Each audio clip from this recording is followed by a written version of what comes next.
All right, jaysanalysis.com. This time we're going to be discussing the history of Islam in the 20th century in regards to the Atlanticist or Anglo-American establishment.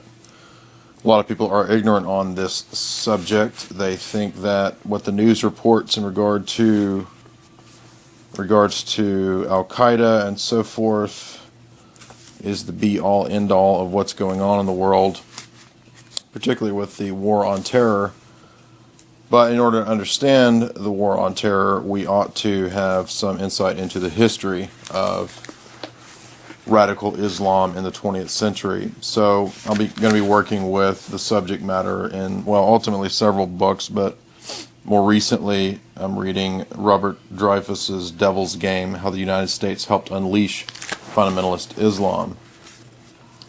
I'm also working with Secret Affairs by Mark Curtis and MI6 by Stephen Dorrell. These are, of course, books that readers and listeners will have seen me cite many times.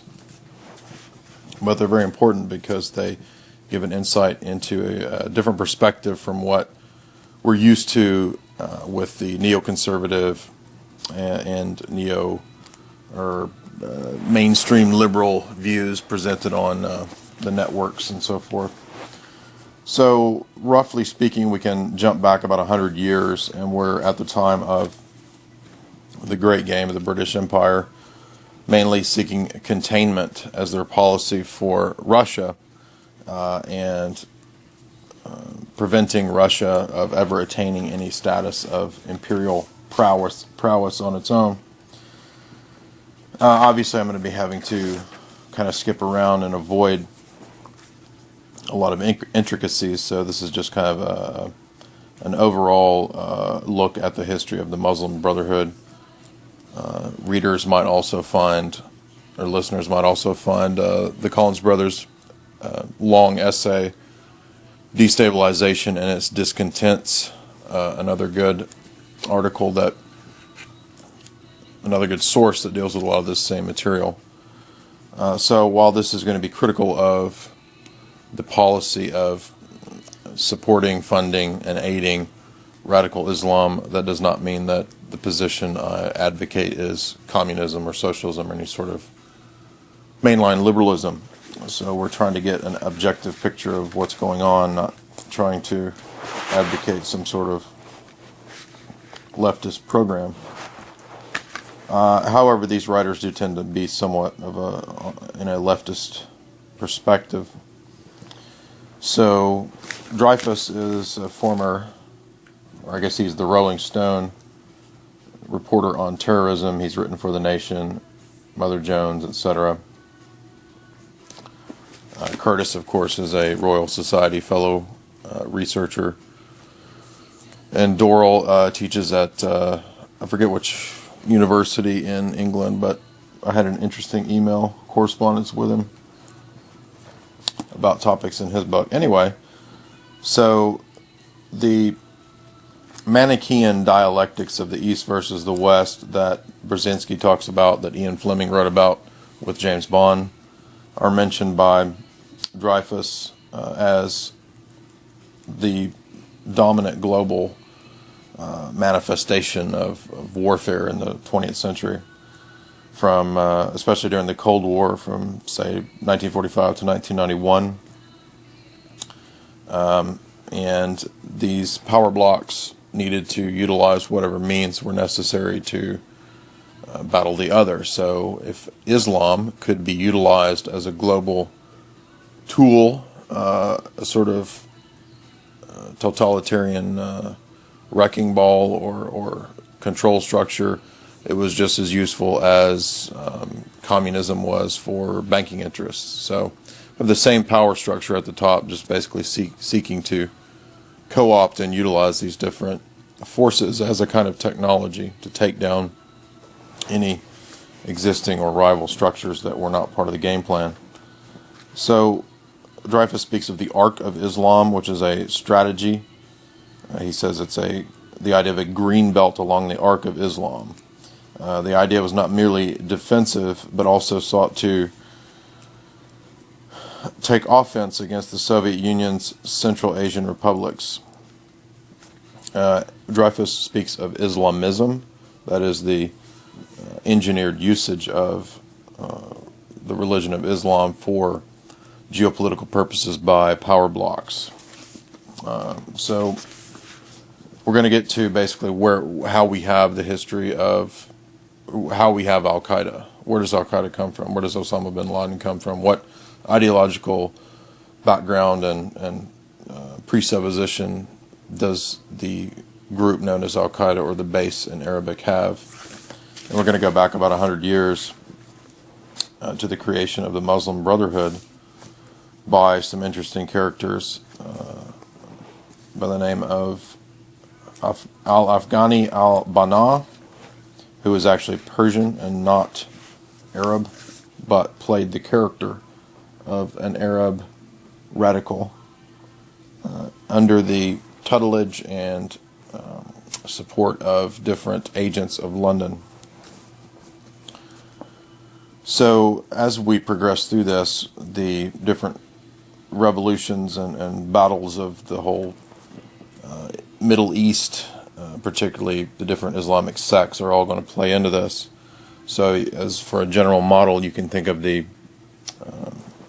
nationalist or Arab nationalism being a force that the East and Soviets tended to support, as well as leftist and secularist movements, and you can think of the more radical strands of Islam as what the West tended to favor and support. So this will apply in the Clash of Civilizations, which Dreyfus cites, referring to Samuel Huntington and other neoconservative strategists. And that's kind of the ultimate game plan here, is a Clash of Civilizations that would sort of wreck things, allow interests to come in, rebuild, restructure, and the terrorist states, terrorist regimes, and international Islam are a great means by which this can be done. So at the time period of right around the turn of the century, around 1900, there was not really a united Islam except for the Ottoman Empire, but the Ottoman Empire was on the way out. And so the British wanted to step in and fill the vacuum of Islam internationally. So the control of Mecca and Medina, the central holy sites of Islam, would be a great way to do that, and to create a caliphate.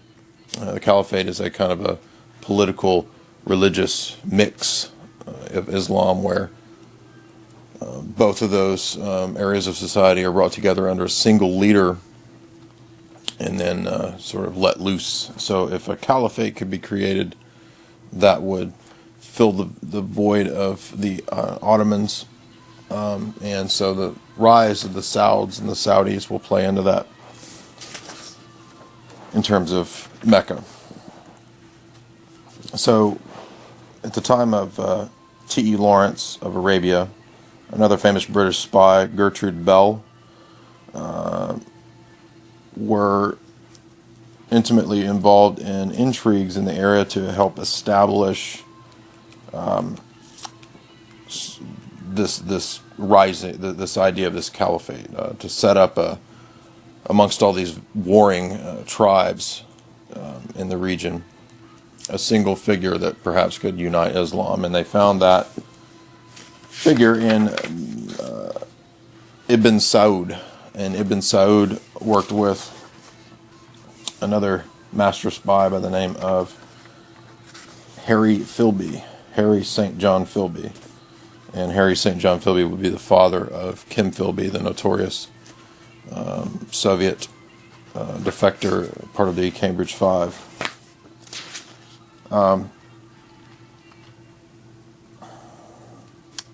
So Arab nationalism too, I don't mean to oversimplify, according to Miles Copeland in Game of Nations, the older CIA plan for a lot of the Middle East at times favored Arab nationalism. So the Ba'athist Party, according to Copeland, was established by the CIA in Syria and Iraq. So it wasn't always that the West only wanted to use radical Islam and not Arab nationalism. The different power blocks were interested in co-opting whoever they could. So it's not hard and fast. These are just kind of general ideas to understand the situation. Dreyfus discusses in the Pentagon, or in the West, especially in the U.S., that the concern was not so much about enlightened Arabists who understood the region, but more so spy masters that could co-opt the region. And so the figure of al-Banna is who comes to the fore for the most part of the first 100 pages or so of both of both Dreyfus and Curtis's works. And al-Banna, as we said, is going to be the founding father with another guy named Rashid Rida, the fathers of the Muslim Brotherhood. And the Muslim Brotherhood would, of course, give us Al-Qaeda. So the rough genealogy here goes from Al-Afghani, and this is in the end of the 1800s into the 1900s, to a guy named Abdu, and Abdu was connected to Rashid Rida. These three guys were kind of contemporary, helping to establish a headquarters that would bring about the revival of back to the basics fundamentalist Islam. Dreyfus says, the British, masters of manipulating tribal, ethnic, and religious affiliations, expert at setting minorities at one another's throats for the greater good of Her Majesty's realm, were intrigued with the idea of fostering a spirit of Islamic revivalism. It could serve their purposes. Both Russia and France had the same idea, but it was the British, with their tens of millions of Muslim subjects in the greater Middle East and South Asia, who had the advantage. The man who in 1885 proposed the idea of a British-led pan-Islamic alliance was Jamal ad-Din al-Afghani. From the 1870s to the 1890s, Afghani was supported by the United Kingdom, and at least on once, the record shows, in India, according to a secret file, Afghani officially offered to go to Egypt as an agent of British intelligence. Afghani is the founder of Pan-Islam and the great-grandfather of Osama bin Laden, not biologically, but in ideological terms. So they started a publication called The Lighthouse, and The Lighthouse was the beginning propaganda arm of the Muslim Brotherhood in Egypt. And this ended up spreading, having some influence. The Sauds, with the Salafists, jumped on board. And this was all sort of organized in London under the patronage of England's leading Orientalist E.G. Browne and London's Egyptian proconsul Evelyn Baring Lord Cromer. This is the same Baring of Barings, the great financial house. However, the Muslim Brotherhood were not completely radical. They had a semi-modernist view, so they were interested in some updates, but for the most part, they were what we would call radical. In the Arabian Peninsula, the British helped a desert band of ultra-fundamentalists led by the family of Ibn Saud create the world's first Islamic fundamentalist state in Saudi Arabia. And at the same time, they encouraged the Hashemites of Mecca, a second Arabian family with a spurious claim to have descended from the Prophet Muhammad, whose sons London installed as kings of Iraq and Jordan. This is where we begin to see the carving up of the Middle East into the present structures that we see today, most of which were created at the time under British rule. Eli Kaduri is another leading British Orientalist who had a large hand in this structuring. But the most interesting part of all this, in terms of espionage and intrigue, is that Al-Afghani was all over the place. He didn't really seem to have any set ideology or belief system other than cynical pragmatism and being a tool of larger power blocks. He saw privately religion as social utility and publicly as something to be taken serious, but essentially it was a tool. He was a heterodox thinker, a Freemason, a mystic, an operative, essentially a minion. He was very much influenced by Enlightenment rationalism. Several writers are cited as speaking of him as a closet atheist. But Al-Afghani would become this figurehead that would then sort of, in the 1870s, like I said, in Egypt, be the catalyst for creating the idea of blending Franco-Egyptian Freemasonry into different ideas that he got from the General Scotch Lodge, which he was a member, as well as the mystic side of Islam with Sufism. So essentially it was a cut and paste job in terms of creating a movement, an engineered movement. We might think of something like Scientology for an example of completely created ideology, or say even Mormonism, of these bizarre state creations or secret creations by other powers. In this case, there's a mix of powers, but particularly with English Freemasonry sort of having the overarching ideological influence here and utilizing Masonry or Masonic ideas and symbols. And the dishonesty, I guess we might sort of, the incoherence of this approach is the fact that traditional Islam was not always favorable to Sufism, so the idea that you could combine all these together is obviously a kind of PR job at work. Al-Afghani and his buddies also created their own secret society called Young Egypt, and this was a way to bring in recruits, patsies, dummies, and dupes to serve whatever purposes. There's an interesting paragraph here discussing Young Egypt and the influence of Freemasonry. Afghani and Abdu did not confine themselves merely to intellectual theorizing and Islamic scholarship. When Afghani was finally expelled from Egypt, he and Abdu were accused of organizing a secret society composed of thugs, young thugs, apparently a reference to unruly members of the Masonic Lodge that Afghani led, foreshadowing the paramilitary organization established by the Muslim Brotherhood in the 1930s. So, as we've mentioned many times at Jay's Analysis, the interesting intersect of the occult, the esoteric, and espionage blend perfectly in the Muslim Brotherhood.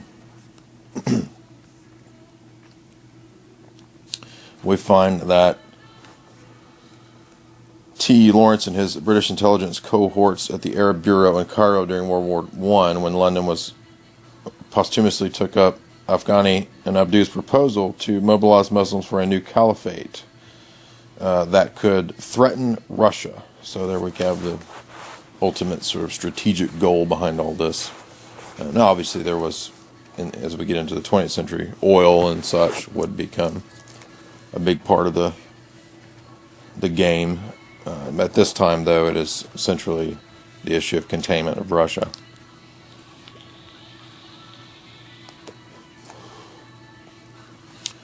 Afghani also tried to, at one point, to, in a way, switch sides and offer his services to Russia in 1888, but this apparently did not work out. The Russians weren't interested, so he went back to London and again found himself under British tutelage. He plunged himself into a world that included a swirling mix of freethinkers, Masons, Gnostics, mystics, Sufis, experimenters in religion, and Orientalists. So if we think of Rudyard Kipling, The Man Who Would Be King, or his other works like Kim, which I've not yet read, but as I understand, relates to all these same intrigues, especially when we think of the character Harry St. John Philby and T.E. Lawrence. These are the major spy masters sort of running this whole show from the shadows. As we shall see, E.G. Browne was a teacher and friend of the powerful, including two leading British operatives, Harry St. John Philby and T.E. Lawrence, during Britain's intense engagement in the Middle East during World War I. Browne specialized in cult movements and Sufism. This is where we get the nobility of the British and their long fascination with Sufism. Even Prince Charles is himself a fan of Sufism.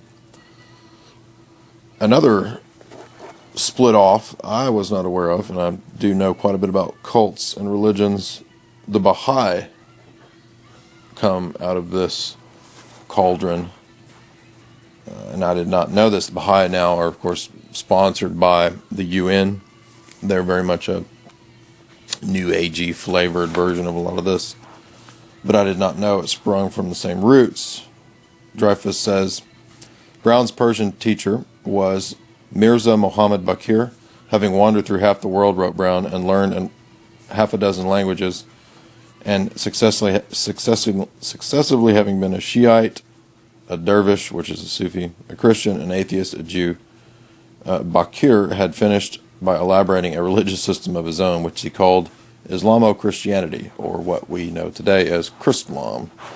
The two became close, and Browne, inspired by the works of an eccentric specialist in the religions of Central Asia, Joseph de Gobineau, delved into movements like the Baha'i. So the rise of the Baha'i faith is the work of Browne. Browne became perhaps the chief publicist in the West for the Baha'i. We think of Dwight from The Office, Rainn Wilson. Dwight is a member of the Baha'i faith. So the universalism behind this syncretistic blend of religions is the appeal that it has for the global strategist, because in order to have a religion that's effective on a global scale, that's controllable, it needs to have a universal appeal. So the blender approach to all this and the obvious presents itself as useful to entities like the UN. So we can see why the UN would like Baha'i or some of these other New Agey type movements. And again, this is kind of what's going on in the background with the Muslim Brotherhood. They're influenced by all the same streams. Persian Freemasonry figures into this as well as an influence. And Afghani would at times speak openly about the chameleon-like Afghani seem to believe in combining a simple version of Islam for the public and the simple-minded in a top-down syncretistic one-world religion above it. So even Dreyfus, himself a liberal, I'm sure not any kind of open conspiracy theorist, even though there's quite a bit of conspiracy in this book, speaks pretty clearly about the creation of a one-world religion. And again, this goes perfectly with all the other 20th century blendings of religion with the UN, and we think of the Rockefeller support of the World Council of Churches and the United Nations and their UNESCO plans to blend everything into a amorphous blob to give us all some monoculture religion. So Philby and Al-Afghani, Dreyfus writes, have the intention to control Islam in the global chessboard, a gigantic chessboard, he says.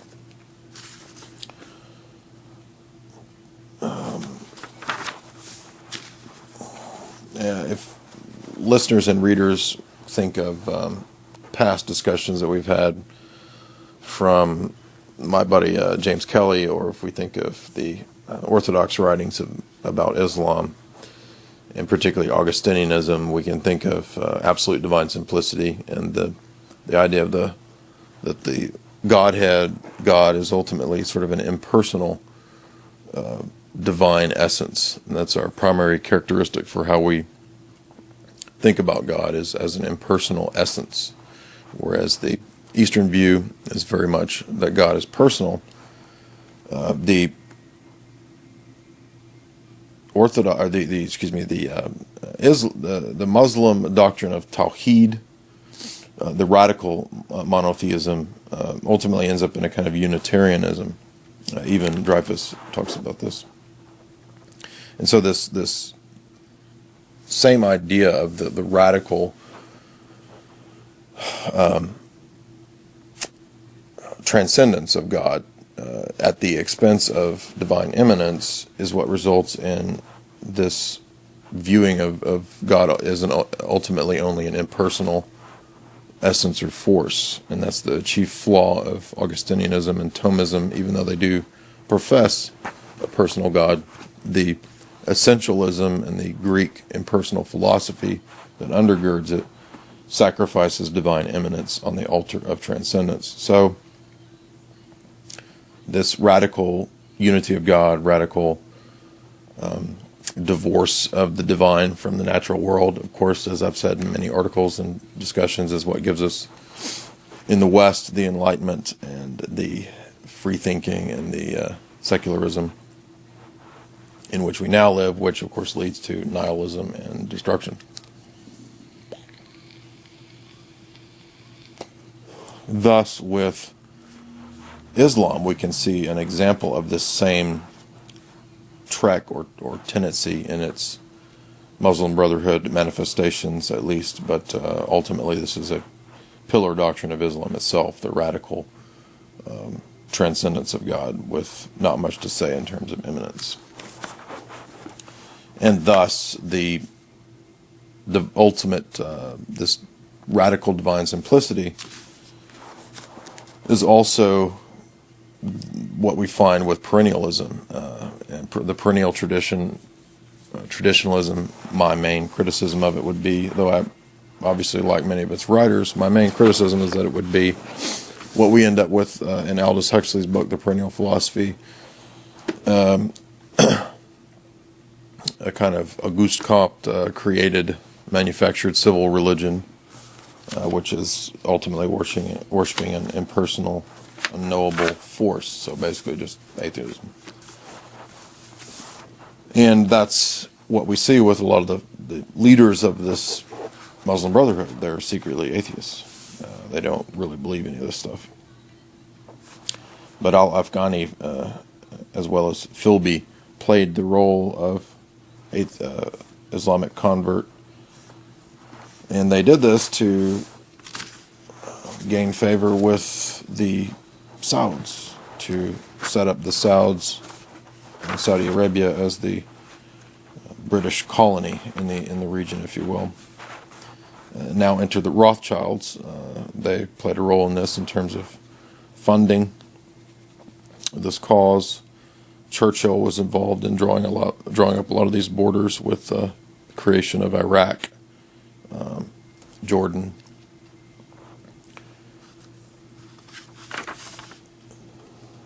Philby met with Ibn Saud in 1916, and this is where we would get the creation of the Saudi state. Philby, then a junior officer, worked with Cox and with the legendary explorer and super spy Gertrude Bell, whose intimate knowledge of Arabian tribal lore and the genealogies of its families, along with her expert linguistic abilities, made her an essential member of the team. Cox dispatched Philby to meet Ibn Saud in 1916. While London was mobilizing the Meccans against the Turks in western Arabia, Philby was assigned to Marshal al-Saud against another warlord clan, al-Rashid. And again, when all this ended, they just installed these guys as kings of different sections, carved it up. All of this, of course, under the guise of democracy, which is kind of funny. Fake democracy. Philby, in his PSYOP style, says the Arab is a democrat and the greatest and most powerful Arab ruler is proof of it. Ibn Saud is the greatest democrat.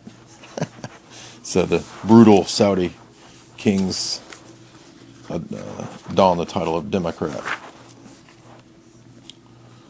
So as this progresses and the Muslim Brotherhood spreads, there's a reaction from the Soviets and the East in terms of funding whatever might work to stop this. And that would be Arab nationalism and communism, socialism, secularism. So in Turkey, the existing Ottoman Caliphate, which the